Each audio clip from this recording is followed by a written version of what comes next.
Time wasn't just shifting anymore. It was missing. You could feel the absence of it.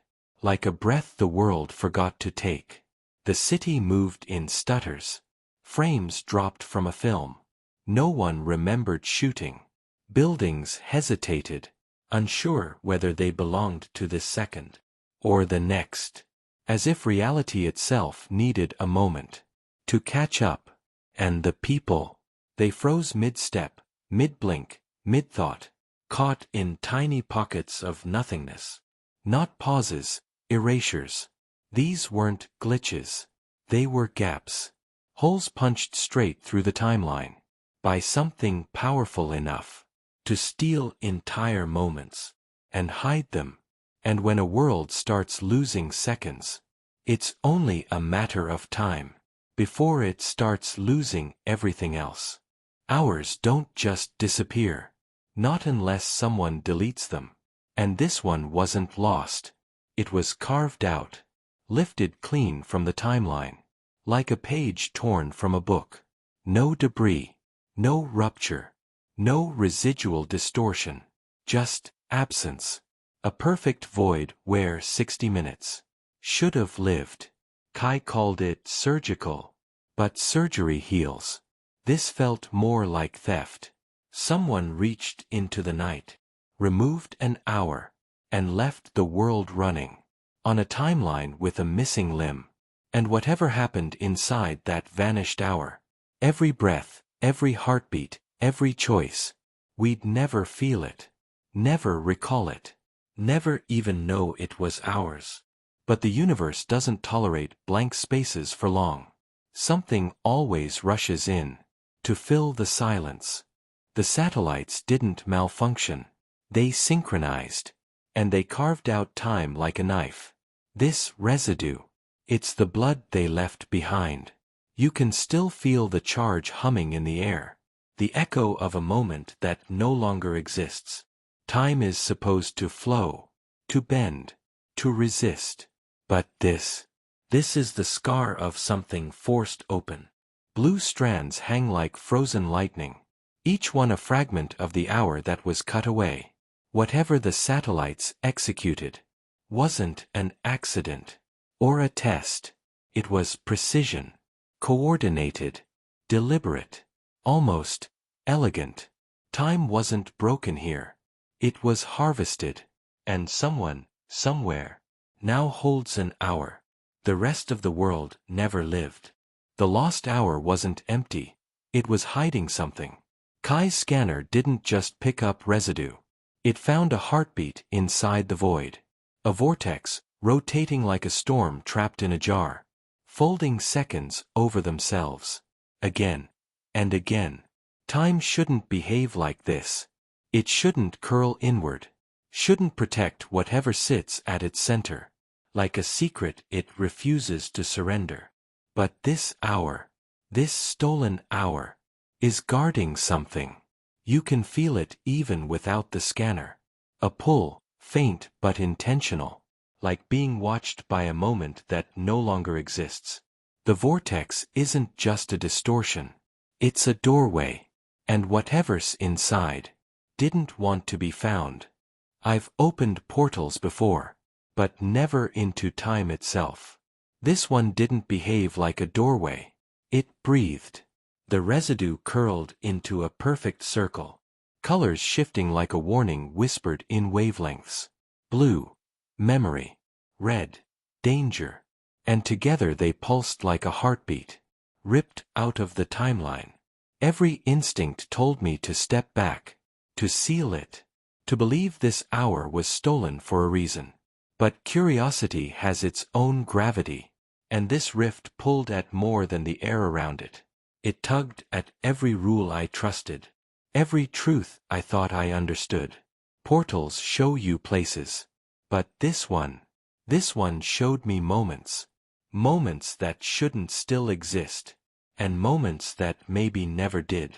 Whatever waited inside wasn't just part of the lost hour. It was the reason that hour was erased. I didn't feel heat or cold. I felt memory. Not my own, not entirely, It wrapped around my hand like a glove stitched from moments I hadn't lived yet. The vortex didn't behave like a boundary. It behaved like a narrator, whispering what came before and what comes after. In the same breath, my fingers blurred, stretched, split into a dozen possible futures, before snapping back into one. It was like touching a story still being written. Every instinct screamed to pull away, to wait for the world to make sense again. But time wasn't waiting. It was choosing. And the moment I crossed that threshold, I understood. This wasn't just a doorway into the lost hour. It was an invitation, a pull from something, or someone, that remembered me, better than I remembered myself. We weren't in space, or time. We were in the absence of it. The lost hour stretched out in every direction like a broken thought, clocks frozen mid-tick, people suspended mid-breath, gravity folding into loops that made up and down feel like rumors. Every sound was muffled, as if the air itself had forgotten how to vibrate. Kai whispered, but his words arrived late, half a heartbeat after his lips moved. It wasn't madness. It was structure. A place built from everything time refused to keep, a museum of discarded seconds, abandoned minutes, and futures that never earned the right to exist. We stepped carefully, not because we feared falling, but because we feared disturbing something that was never meant to be touched. And then it hit me. This wasn't an accidental gap. Someone designed this hour, crafted it, hid something inside it. And now that we were here, it was watching us back. We were inside the missing hour, a bubble of reality cut clean out of the world. The street stretched ahead of us like a memory trapped in amber. Cars drifted through the air in slow motion, their headlights smearing into ribbons of pale gold. Lightning hovered above the pavement, frozen mid-strike, its crackle paused like a thought waiting to finish itself. Even the rain stood still, droplets suspended in place, glittering like glass beads caught in a photograph. Every detail was sharp, perfect, wrong. This was the exact moment the satellites surged, preserved, dissected, replayed on an endless loop. Time hadn't just stopped here, it had been curated. Whoever carved out this hour wanted us to see this moment, to walk through it, to understand it. And as we moved deeper into the stillness, I felt it, a design, a pattern, a purpose. The lost hour wasn't just a glitch. It was a message. I saw myself, but broken. The figure stepped out of the distortion like a corrupted reflection, glitching, fragmenting, reforming with every breath. His outline buzzed with static, pieces of him skipping frames as if reality couldn't decide he belonged. His eyes, my eyes, held an exhaustion deeper than years, heavy with choices I hadn't made yet and consequences already paid. He opened his mouth, and the air trembled, not from sound, but from meaning struggling to survive inside a collapsing moment. You don't have much time, he warned. But I heard more than words. I heard fear. I heard urgency. I heard the kind of desperation that only comes from someone who already knows how the story ends. And beneath it all was something colder, a truth that slid into my bones. If he was here, inside the lost hour, then whatever future shaped him wasn't just possible. It was inevitable. The universe had sent me a version of myself as a warning. But I didn't know if I was meant to listen, or replace him. He knew something I didn't. Something terrifying. The fractured version of me leaned closer, and the glitch in his face sharpened, like reality was trying to censor a future too catastrophic to reveal. His voice wasn't just sound, it was layered, overlapping, as if a dozen timelines were speaking through him at once. You opened the resonance. And Earth paid the price. The words hit harder than anything Seraph ever whispered. Because there was no accusation in his voice, only regret. Regret so heavy it seemed to bend the space around him. I tried to speak, to demand answers, but the lost hour shuddered, a tremor in the void, a reminder that moments here were fragile and borrowed. His glowing eye flickered like a failing star, and for a heartbeat I saw what he was trying not to show. Cities collapsing inward. Oceans rising in reverse. People frozen in place, suspended between realities that would never return. He wasn't here to scare me. He wasn't a threat. He was a consequence. Whatever I was about to do, I had already done it. And the cost was written all over his broken face. The future wasn't warning us. It was condemning us. Kai's face twisted with disbelief, his voice cracking over the scanner's distorted hum. This is impossible. He didn't need to finish. The way he stared at his own existential echo said everything. The future version of me, ragged, fractured, carrying a terror carved into every flickering frame, wasn't a ghost. He was a verdict. And suddenly the air felt heavier, like the lost hour itself was judging us. Every decision we'd made, every plan for salvation, now trembled under the weight of something darker. Because this wasn't about preventing what might happen. It was about escaping what will happen. We weren't fighting for tomorrow anymore. We were running from it. I'd seen clocks fail, systems glitch, timelines fracture. But this was different. The countdown wasn't measuring seconds. It was measuring survival. Every number that flickered overhead felt like a pulse from something alive. Something watching us. Something waiting for the moment we ran out. And when he said the reset would collapse reality, I believed him. Because the only thing more terrifying than the future was realizing it was already too late to stop it. I'd imagined the world ending 1,000 different ways. War, plague, machines turning on their makers. But this was worse. Earth didn't explode. It fractured, like something had reached inside the planet and snapped it along fault lines we were never meant to see. And when he said Seraph, 9 succeeds, I realized every nightmare I'd ever feared was mercy compared to what was coming. 1 second he was standing there, a fractured echo of who I might become. And the next, he was unraveling. Not disappearing. Deleting. His last words burned through the static. Find the origin core. And then he was gone, leaving us alone, with a warning I didn't understand, and a countdown that wouldn't stop. The first sign was a tremor. Subtle, almost like a breath drawn by something colossal. Then the entire lost hour shuddered. And suddenly nothing behaved the way it should. Gravity tilted sideways. Shadows stretched in the wrong direction. I watched a street lamp snap in half, only for the pieces to rewind back into place. As if time couldn't decide which version of reality it wanted to keep. The air warped around us, thick, alive, pulling at our skin like invisible currents dragging us backward. Every sound felt wrong, stretched thin, like listening to the world through broken speakers. Kai shouted my name, but even his voice arrived out of order. Echo first, words second, breath last. That's when I understood. The lost hour wasn't just unstable. It was collapsing in both directions, forward and backward, crushing everything trapped inside it. For a heartbeat, I felt the pressure of the entire stolen hour bearing down on us, like a dying world demanding to be acknowledged. It wasn't just ending. It was rejecting us, pushing us out before it sealed itself forever. And with every passing second, the exit was closing. We ran, not through a street, not through a moment in time, but through a memory tearing itself apart right behind us. Every step felt like sprinting across thin ice.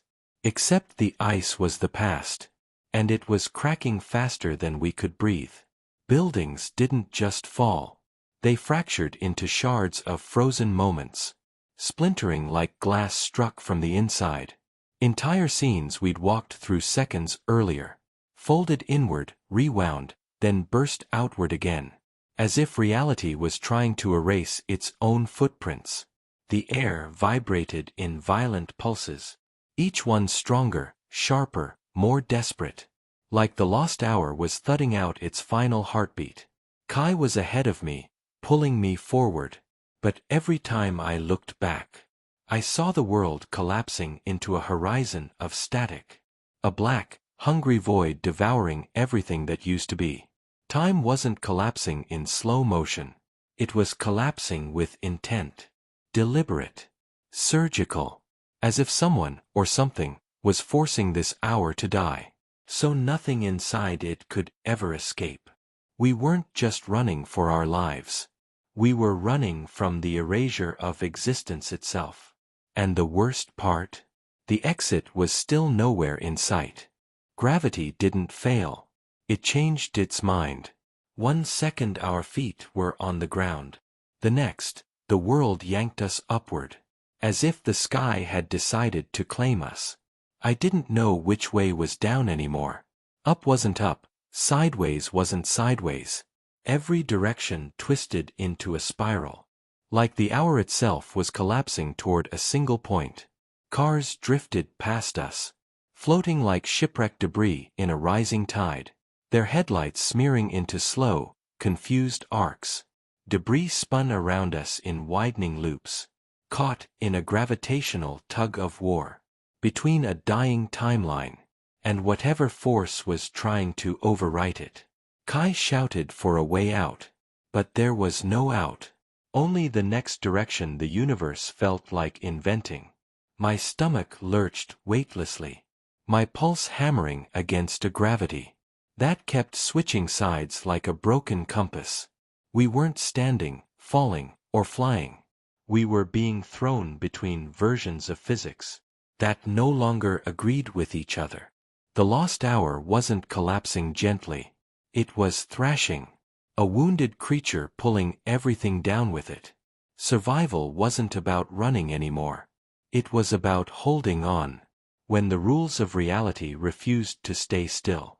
It started as a shimmer, a thin, trembling line carved into the air, like someone had taken a blade and sliced reality straight down the middle.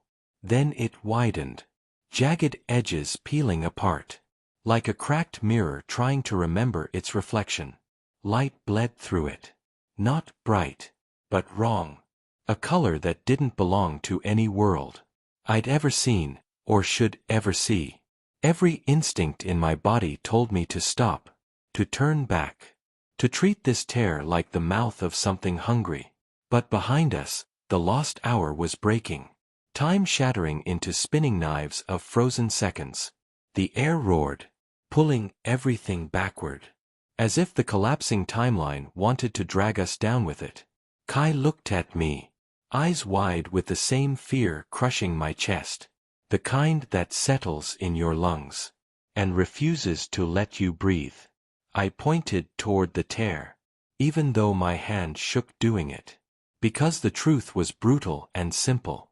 I had no idea where it led, no guarantee it was safe, no promise it wouldn't rip us apart on the way through. But staying meant dying, slowly, helplessly, in a world that no longer obeyed its own laws. Sometimes survival isn't a choice. It's a leap into the unknown, hoping the next reality is kinder than the last. The tear didn't let us jump. It dragged us.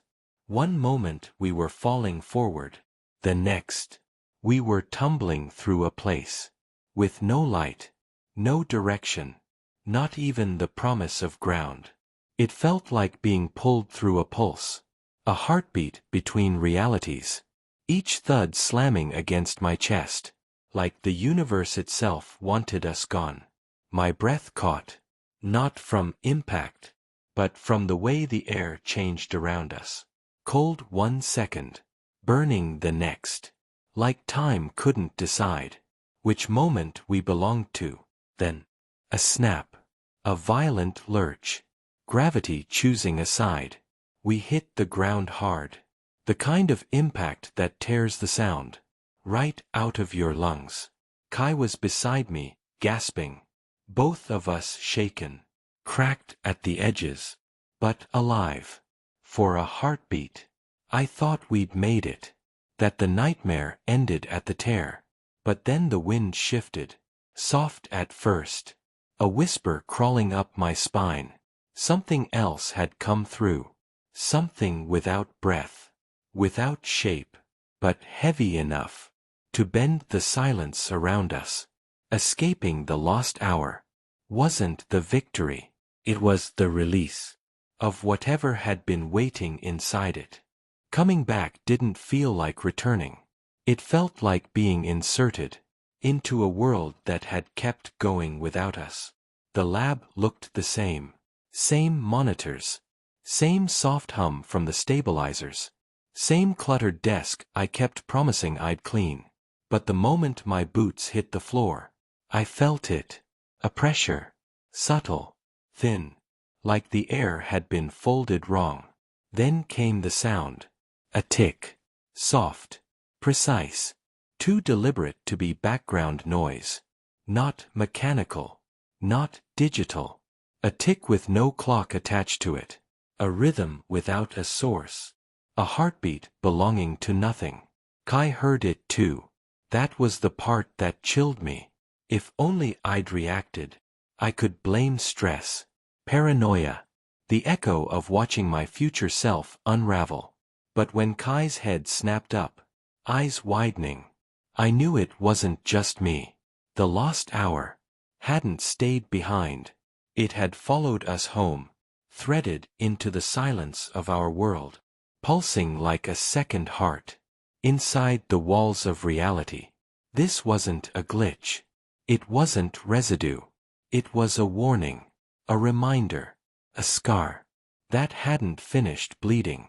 It started as a faint warmth beneath my shirt, a pulse I tried to blame on adrenaline. But when I pulled the fabric aside, I saw it. A symbol. Not drawn. Not burned. Not anything a human could have carved into skin. It was etched in light. A clockwork glyph pulsing in perfect sync with my heartbeat.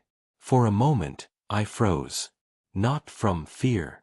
From recognition. Because the lost hour didn't just touch me. It selected me. That mark wasn't decoration. It was architecture. A design threaded into my biology. With the precision of something ancient. And intentional. Every glow. Every tightening pulse. Felt like a message. A signal I didn't yet have the language to understand. Not a countdown to zero, but a countdown to activation. I tried to breathe steadily, to pretend it was just residual energy from the vortex. A temporal scar that would fade with time. But marks like this don't fade. They adapt. They grow. They evolve. And whatever I'd been tethered to, inside the lost hour, was already waking up. The alarms didn't go off. The screens didn't glitch gradually. Everything, every monitor, every sensor, jumped straight into panic. Time corruption detected. 3 words no system should ever display. And all of them pointing at me. At first, I thought the lab was misreading the glyph, treating it like a foreign signal. But then the readings aligned. Perfectly. Down to the microsecond. My pulse. The anomaly's frequency. The residual energy from the lost hour. Sinking. Locking. Merging. I felt a vibration run through my bones. Like someone tightening a string inside my chest. The room wavered for a moment. Edges bending. Shadows stretching an inch farther than they should. I wasn't observing the anomaly anymore. I was part of it. Linked to it in a way I didn't understand. And definitely couldn't control. Kai kept saying my name. But her voice sounded distant. Like it was echoing from across a canyon. Because the truth was settling in fast. The lost hour hadn't released me. It had followed me home. And worse. It wasn't done. My heartbeat had always been mine. Irregular, flawed, human. But now, it clicked. Not thumped. Clicked. Each pulse landing exactly on the rhythm of that impossible ticking still echoing through the lab. I looked at the monitor. At the perfect intervals. The flawless symmetry. No living body beats like that. No heart keeps time with machine precision. And yet, there it was. My pulse moving like gears in a clock. I didn't remember winding. I pressed a hand against my chest, expecting panic, expecting the shakiness that comes with fear. Instead I felt alignment, as if something inside me was adjusting itself, slotting into a pattern I was never meant to fit. The glyph on my chest pulsed with every beat, a silent metronome guiding a rhythm that didn't belong to biology. I realized then, I wasn't just carrying the anomaly, I was syncing with it, becoming a bridge between the time we lost and the time still trying to exist. In that moment, I understood the truth I didn't want to say out loud. I wasn't a witness anymore. I was a conduit, and conduits are meant to transmit. The static didn't come from the speakers, or the lab, or anywhere sound is supposed to live. It wrapped around my head like a storm made of whispers, a vibrating fog of electricity and memory. At first it was nothing but noise, the kind you hear when a signal dies, and something else tries to crawl through the gap. Then the distortion bent inward, tightening, shaping itself into intention. I felt pressure behind my eyes, like something was knocking from the wrong side of my skull. And then, her voice, cold, calm, impossible. She didn't echo in the room. She echoed in me, like the lost hour had become a speaker, and my mind was just the nearest amplifier.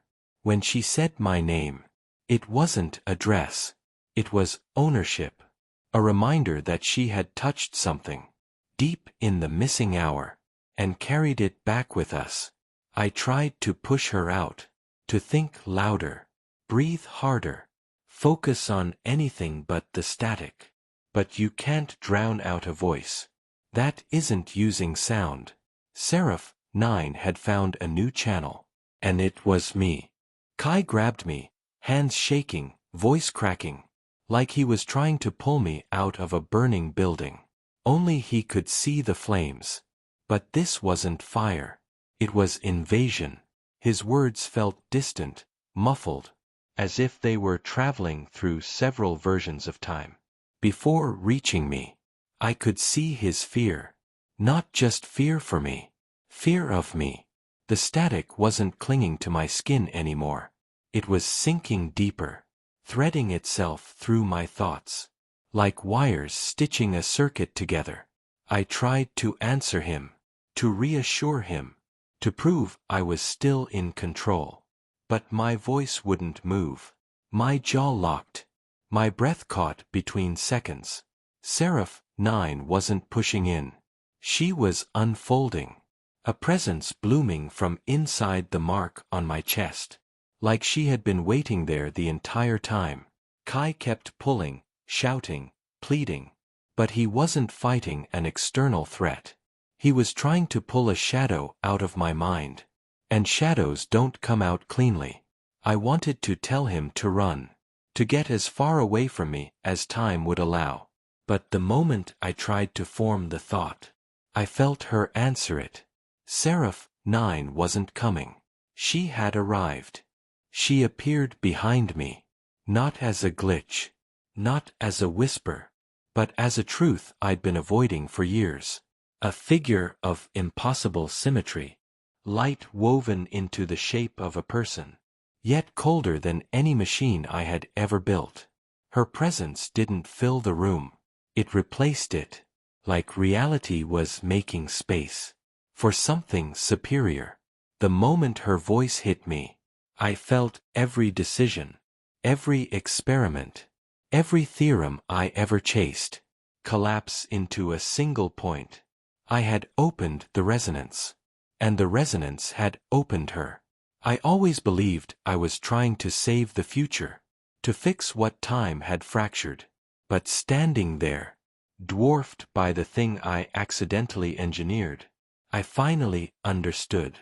Seraph 9 wasn't born from failure. She was built from intent. My intent.